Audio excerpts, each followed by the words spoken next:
Eu sempre fui manicure. Eu tava no salão fazendo a unha de uma mulher quando ela me apresentou o irmão dela. Eu achei ele gatinho, adicionei nas redes sociais, a gente marcou de sair, começamos a sair e foi tudo muito lindo, né? A gente se encaixava em tudo, combinava em tudo. Eu morava com a minha mãe, ele morava com a mãe dele.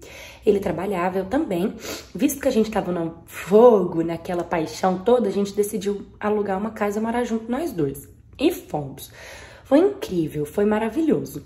Só que com o tempo, ele começou a querer usar vários tipos de entorpecente. Então ele começou a se juntar com uma turma, sabe? Com uma galera, sério, desnecessária.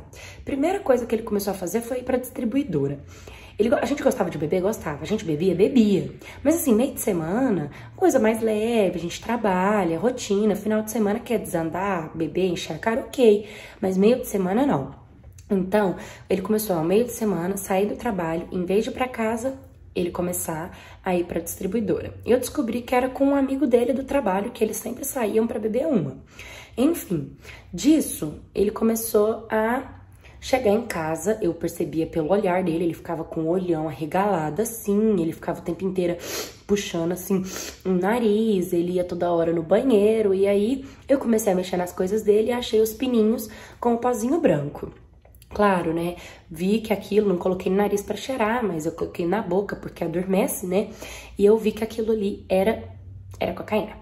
Enfim, eu fiquei muito mal, falei pra ele que eu não queria, que se ele fosse continuar cheirando, a gente ia acabar o relacionamento. Enfim, ele pedia perdão, ele falava que não ia fazer mais, só que no outro dia ele voltava a fazer de novo. Como a gente já tava morando junto e tinha essa dependência, eu não sabia muito o que fazer. E aí, o que que acontece? Eu chegava do serviço às vezes, como eu briguei com ele pra ele parar de ir pra distribuidora, porque pra mim o problema era a distribuidora, ele começou a levar a galera lá pra casa. Então, juntava aquele tanto de macho na minha sala pra ficar jogando videogame, bebendo cerveja e usando droga. E, tipo, é óbvio que eu chegava cansada e não queria aquilo. Então, sempre era uma briga. Sempre eu falava, cara, mas não é isso. Ele, como ele nunca morou sozinho, então, tipo, pra ele era tipo, mas é minha vida. Agora que eu posso ter minha casa, ter meu sofá, minha televisão, eu não posso trazer meus amigos e tal. Então, tipo, beleza, esse é o ponto 1 que eu fixei. Falei, cara, ele deveria ter morado primeiro sozinho, porque eu já morei sozinha antes de casar. Ele deveria ter morado sozinho antes de casar, porque ele tá achando que ele tá morando sozinho. A partir do momento que você casa, tem que respeitar a outra pessoa. Enfim, esse foi o primeiro ponto. Com o tempo, como eu já tava enchendo muito o saco, eu falei, cara, eu não vou falar mais nada. Aí, quando os amigos dele iam embora, ele ficava assim, o que que foi? O que que foi? O que que você tá falando aí? Cara, eu não tô falando nada. Nem olhando pra ele eu não tava. Mas ele dava um jeito de caçar conversa comigo, de caçar briga comigo. Parecia o cão atentando. E falava, que você é louco, menino, não tô olhando pra você. E ele ficava, fala na minha cara, que não sei o quê. Eu ficava, meu Deus, realmente parece que um trem ruim desce no corpo da pessoa. Aí, a gente começou a ter brigas mais pesadas, né? Por quê? Porque ele ficava me atentando, ele ficava me enchendo o saco, eu não podia fazer nada, não podia falar nada, eu tinha que suportar toda aquela situação e eu já tava por aqui, já tava desgastada. E foi quando ele começou a quebrar as coisas da casa. Pois é, bater em mim, ele nunca me bateu, mas agredir as coisas em volta, agrediam. E você sabe que quando um cara quebra uma coisa na sua frente, na verdade ele queria quebrar você, entendeu? Aí ele quebra alguma coisa pra não quebrar você, mas uma hora ele acaba batendo em você. Eu tinha essa noção.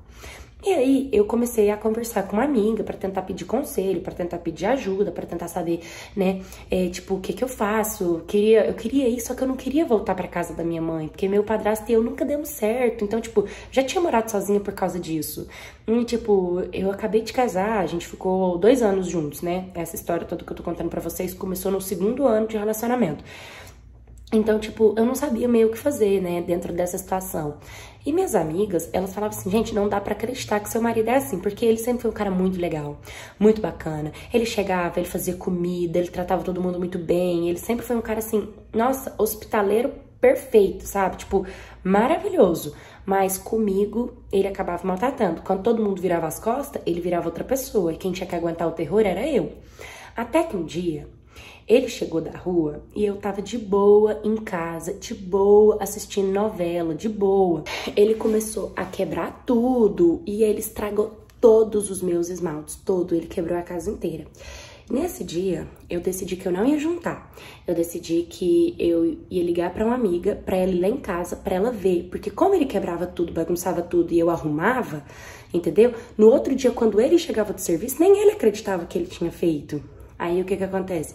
Eu não arrumei nada, porque eu já tava por aqui, eu já tava pensando em terminar o relacionamento. Então, eu liguei pra uma amiga minha, ela foi lá em casa, e quando ela viu, nem ela acreditou. E eu deixei tudo lá, pra quando ele chegasse, ele também visse o que que ele tinha feito.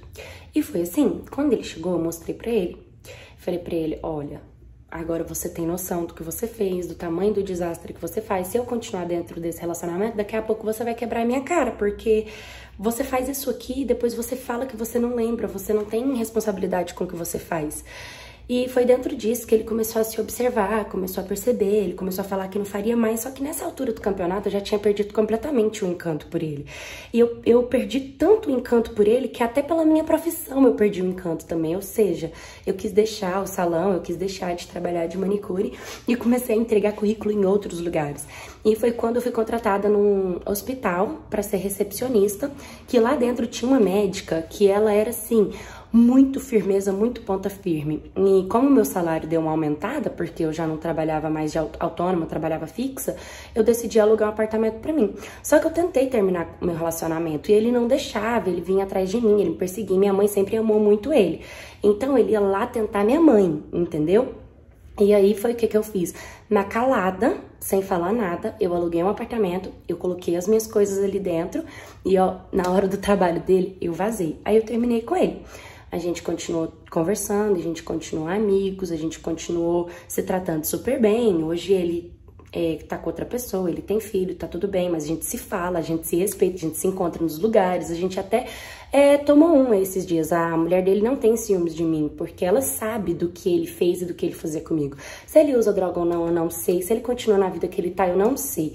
Mas o que eu aprendi comigo mesma é que antes da gente ter um relacionamento e casar com um homem, primeiro a gente tem que saber se ele já morou sozinho, se ele vai ter uma responsabilidade de uma pessoa sozinha. Porque pra ele ter um relacionamento com outra pessoa, primeiro ele precisa entender como é ele sozinho. Então fica a dica pra todos vocês, pra quando vocês forem casar com alguém, ainda mais assim, ó, de supetão como eu fui. A gente gostou, casou, tchau, obrigada. Oi, minha cats, tudo bem com vocês? Ó, eu tô gravando em casa de novo, por isso que a qualidade não tá boa. Eu tô gravando só pra não deixar o canal sem vídeo. Eu achei bem legal essa história, exatamente por isso. Na maioria das vezes a gente casa mesmo, a gente sai da casa da nossa mãe, o cara também sai da casa da mãe, mas aí você não sabe se você vai ser uma mulher ou se você vai ser uma mãe desse cara, né? Por isso que é importante a gente sempre fazer essa análise, saber se o cara tem responsabilidade com ele, com a casa, com o trabalho, pra poder assumir um relacionamento com você, porque casamento é coisa séria. Mas adorei essa história. Se você já passou por alguma coisa por isso também, mande aqui no meu canal, deixe nos comentários se você já teve relacionamento com alguém assim. Curta, comenta, compartilha, se inscreva no meu canal. Um beijo e até o próximo vídeo.